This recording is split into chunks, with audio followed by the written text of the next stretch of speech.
We're being asked to solve for the given variables. If you look carefully at this particular problem, you'll see we have two unknowns in each equation. There's an x and a y variable in each equation. The value of the x in each equation is exactly the same. The value of the y in each equation is exactly the same. And what we have to do when it says here to solve for the given variables is that we have to come up with the value of x and the value of y, and we know we're right when the values we come up with make each of these equations correct.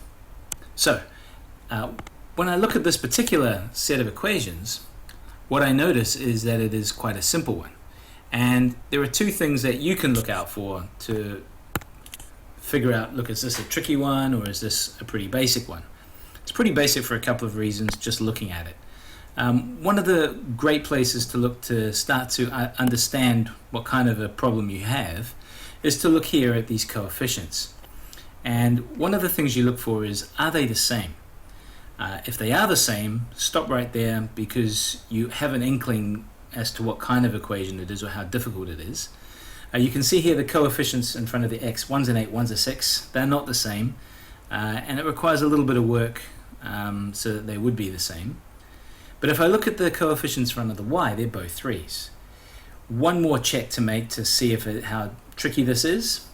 They're both positive. So this term here is positive 3y, and this term here is positive 3y.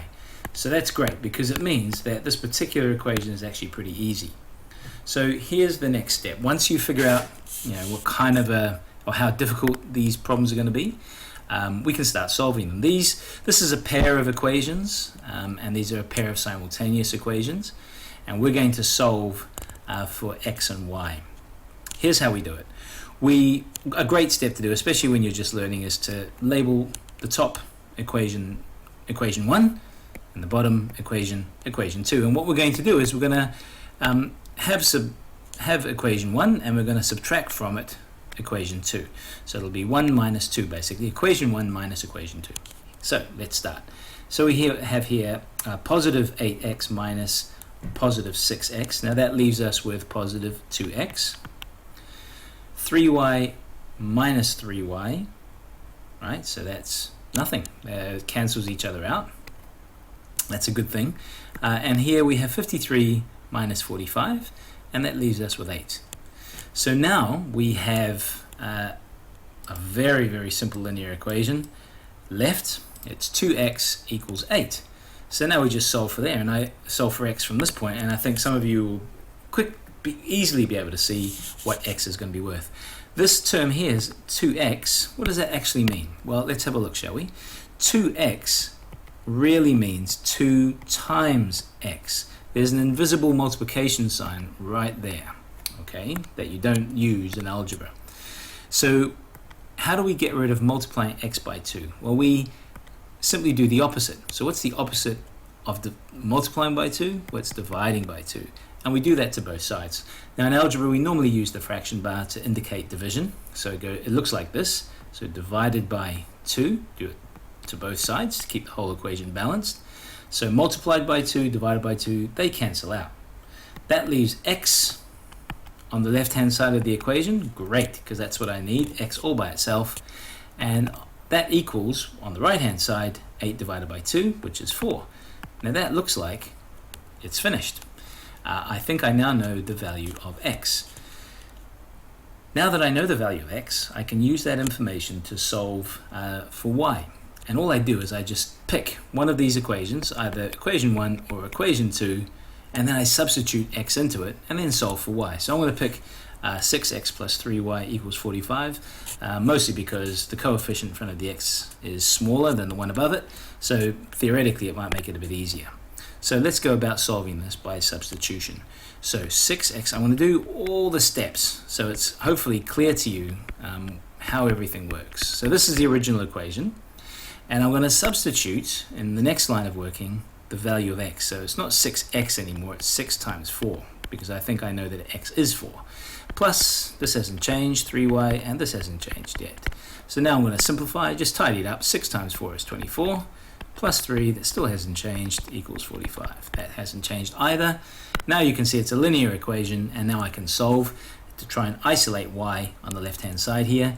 So I get rid of or cancel positive 24 by doing the opposite, which is to subtract 24. Got to do it to both sides to keep the whole equation equal and balanced. So that cancels out. 24 minus 24 takes us to 0, right? What's left on the left-hand side is 3y, and what's left on the right-hand side is 45 minus 24, which is 21. At this point, you can probably see what the answer is going to be. This says 3 times y, so to cancel out multiplying by y, multiplying by 3, I divide by 3. I do that to both sides. So multiply by 3, divide by 3 cancels out. I'm left with y. 21 divided by 3 is 7, and I think I have now solved this problem. However, we should always be in the habit of checking. So I just substitute into the original equation, right? So here it's supposed to be 4, and y is supposed to be 7. So if I'm right, it will equal 53. So 8 times 4, what's that? That's 32. And 3 times 7 is 21. Now if I add those together, because it says to add them, I should end up with 53. I do, so that's correct. So let's just keep going and substitute into the second equation. So it's not 6x, it'll be right. It'll be 6 times 4, and then 3 times 7. So let's do that. 6 times 4 is 24, and 3 times 7 is 21. So what's that? 24, 21. I add those together because that's what it says, and I should get 45, right? So that's 5, that's 4, that's correct. So yes, for sure, the correct answers are x equals 4 and y equals 7. Completed.